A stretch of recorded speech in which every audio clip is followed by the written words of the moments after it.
வணக்கம். நான் சுபவீர பாண்டியன்.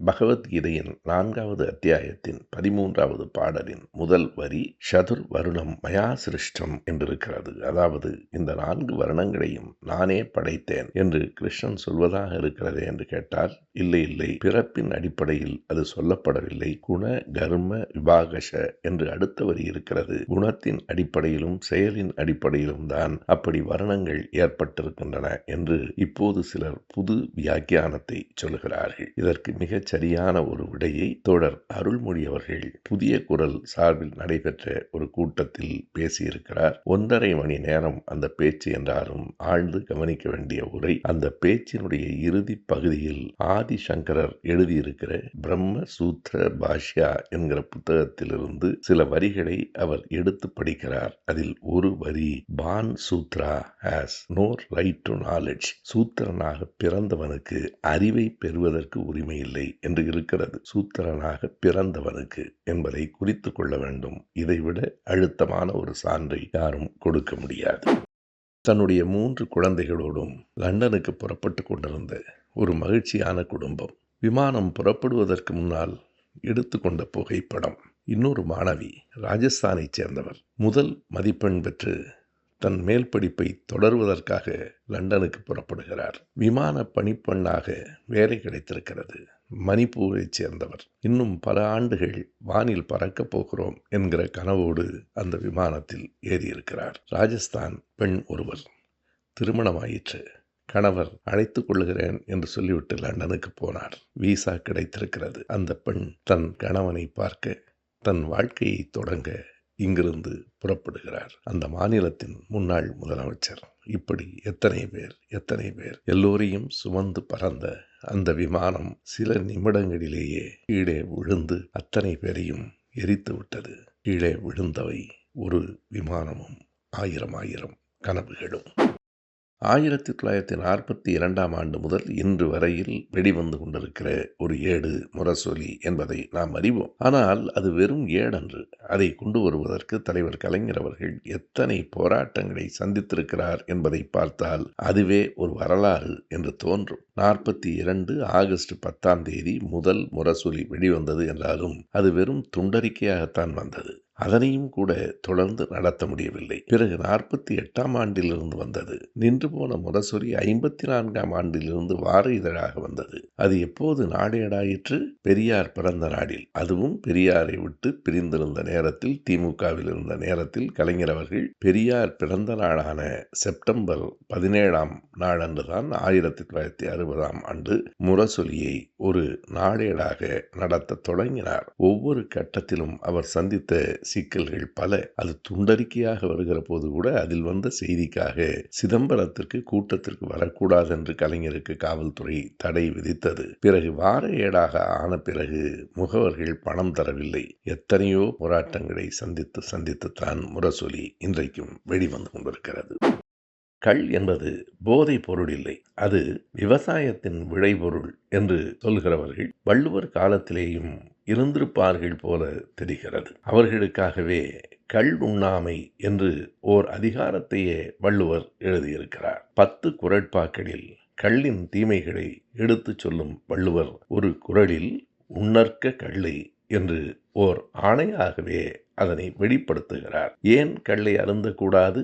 அதற்கான காரணத்தையும் அவரே இன்னொரு குறளில் மிக எளிமையாக எடுத்துச் சொல்லுகிறார். கள்ளென்னும் பேணா பெருங்குற்றம் என்கிறார். கள் அருந்துவது என்பது சாதாரணமானதல்ல, அது குற்றம், பெருங்குற்றம். எப்படிப்பட்ட பெருங்குற்றம் என்றால் பேணா பெருங்குற்றம், வெறுக்கத்தக்க பெரிய குற்றம் என்று கள் அருந்துதலை வள்ளுவர் சொல்லுகிறார். அது மட்டுமில்லை, கள் அருந்துதல் என்பது நஞ்சை அருந்துதலுக்கு சமம். எஞ்ஞான்றும் நஞ்சுண்பார் கள்ளுண்பவர் என்று இன்னொரு குறளில் அதற்கு அழுத்தமும் தருகிறார். இன்றைக்கு நேற்றைக்கல்ல, எப்போது எந்த காலத்தில் கள் அருந்தினாலும் அது நஞ்சை அருந்துவதற்கு சமம் என்கிறார் வள்ளுவர். வள்ளுவரை மதிக்கிறவர்கள் கள் உண்ணாமையை மக்களுக்கு எடுத்துச் சொல்ல வேண்டும்.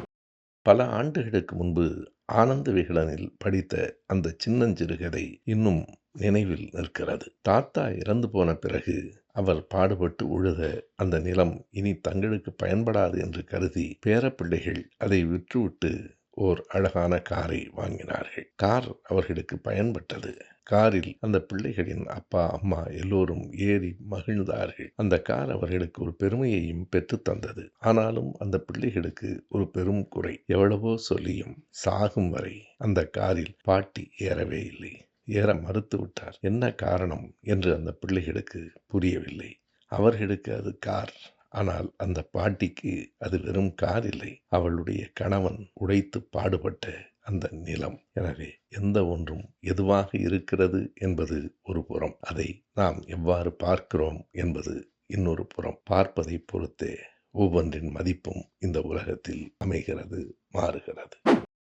எழுத்தாளர் பசுமை நடை முத்துகிருஷ்ணன் போராட்டங்களின் கதை என்று ஒரு நூலை எழுதியிருக்கிறார். உலகெங்கும் நடைபெற்ற 44 போராட்டங்களை பற்றிய மிகச் சுருக்கமான ஆனால் தெளிவான தொகுப்பு நூலாக அது அமைந்திருக்கிறது. அந்த போராட்டங்களுள் ஒன்றாக அவர் விவரித்திருப்பது நெவாடா பாலைவன போர் எதிர்ப்பு போராட்டம். அந்த நெவாடா என்பது அமெரிக்காவில் இருக்கிற ஒரு பாலைவனம். அந்த பாலைவனத்தில் மக்கள் கூடி இந்த அணுகுண்டுகளுக்கு எதிராக ஒரு ஆர்ப்பாட்டத்தை நடத்தினார்கள். 2ஆம் உலகப் போர் முடிந்ததற்கு பிறகு 1945 ஆகஸ்ட் மாதத்தில் ஜப்பானில் இருக்கிற ஹிரோஷிமா, நாகசாகி என்கிற 2 ஊர்களிலும் அணுகுண்டுகள் வீசப்பட்ட பிறகு உலகமே அணுகுண்டை எதிர்த்தது.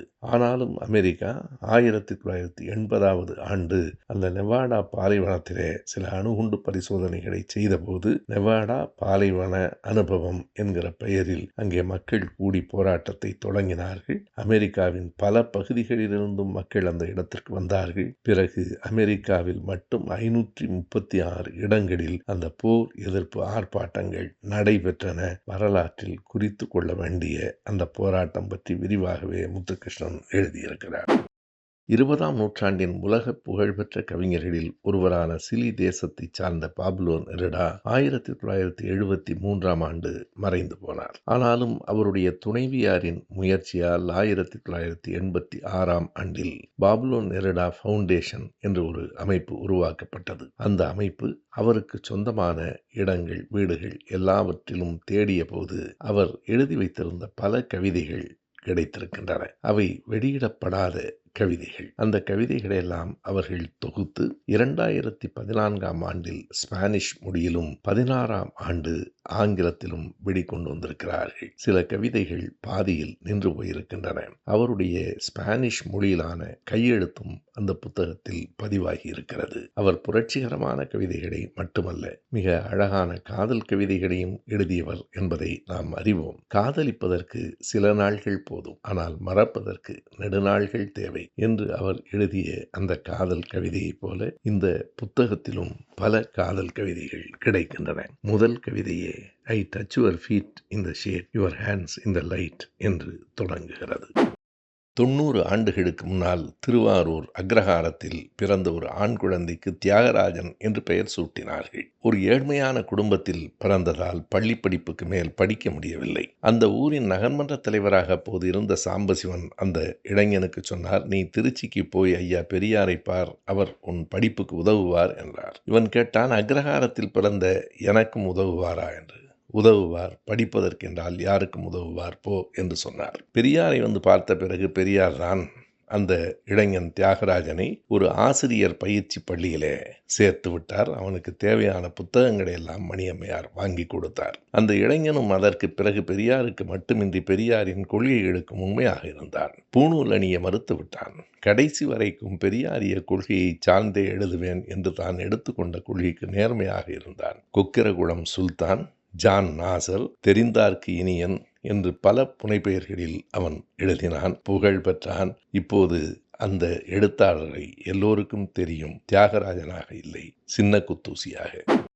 இந்தியாவில் இஸ்லாமியர்கள் ஏறத்தாழ 17,20,00,000 பேர் இருப்பதாக மக்கள் தொகை கணக்கெடுப்பு கூறுகிறது. அதாவது இந்தியாவினுடைய மொத்த தொகையில் இது 14.4% என்கிறார்கள். ஆனால் இந்திய நாடாளுமன்றத்தில் அவர்களுக்கு எத்தனை இடம் தரப்பட்டிருக்கிறது?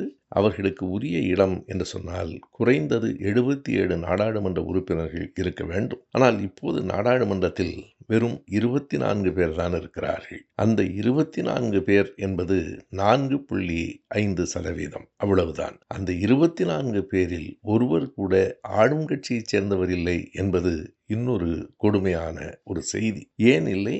ஆளும் கட்சி தேர்தலில் மொத்தமே 5 பேருக்குத்தான் இஸ்லாமியர்களுக்கு போட்டியிட வாய்ப்பளித்தது. அந்த 5 பேரில் 3 பேரை ஜம்மு காஷ்மீரில் தான் தேர்ந்தெடுத்தது. 5 பேரும் தேர்தலில் வெற்றி பெறவில்லை. எனவே ஆளுங்கட்சியின் சார்பாக நாடாளுமன்றத்தில் இன்றைக்கு ஒரு இஸ்லாமியர் கூட இல்லை என்று சொன்னால் இது என்ன ஜனநாயகம், என்ன சமூக நீதி?